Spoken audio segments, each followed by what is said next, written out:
नमस्कार शेतकरी मित्रांनो, शेतकरी शेअर मार्केट मध्ये आपलं सगळ्यांचं स्वागत आहे. शेअर बाजार हा नफ्याचे साधन बनू शकते, पण सुरुवातीला तसे बनू शकत नाही. त्यामुळे यावर मी एक फॉर्म्युला काढला आहे, ज्याला मी नो ग्रॅव्हिटी झोन असे म्हणतो. मराठीमध्ये याला गुरुत्वाकर्षण रहित क्षेत्र असं म्हणतात. गुरुत्वाकर्षण म्हणजे पृथ्वीचं आकर्षण, जे आपल्याला आपल्या दिशेने ओढतं.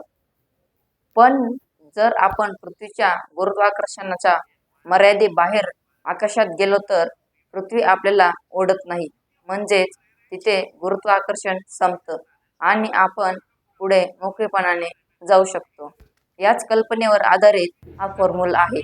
सुरुवातीला जर तुम्ही शेअर बाजारात नवीन असाल आणि तुमच्याकडे जास्त भांडवल नसेल आणि तुम्ही असं विचार करत असाल की शेअर बाजारातून आपली उपजीविका चालवायची, तर ते शक्य होत नाही. कारण तुमच्या अरे आयुष्यातील कर ना बंद कर कर गुरुत्वाकर्षण ना म्हणजेच तुमच्या तर होऊन जाईल. जबाबदाऱ्या आणि खर्च तुम्हाला पुढे जाऊ देत नाही. घर खर्च, लग्न समारंभ, मुलांचं शिक्षण आणि इतर गरजा, हे सगळं तुम्हाला शेअर्स दीर्घकाळ ठेवू देत नाही. यामुळे तुम्ही घाबरून किंवा लालसेपोटी चुकीचे निर्णय घेता.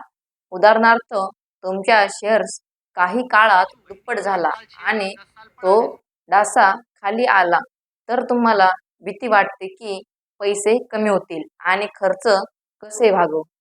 त्यामुळे तुम्ही शेअर्स विकून टाकतात. पण नंतर कळतं की तिथूनच शेअर्स पुन्हा वाढायला लागतो. म्हणून फॉर्म्युलानुसार सुरुवातीला शेअर बाजारातून उपजीविका चालवू नका. तुमचं आयुष्य दुसऱ्या मार्गाने चालवा, जसं की नोकरी, व्यवसाय किंवा कुटुंबावर अवलंबून राहून.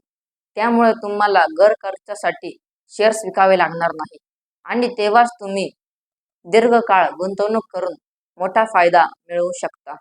धन्यवाद.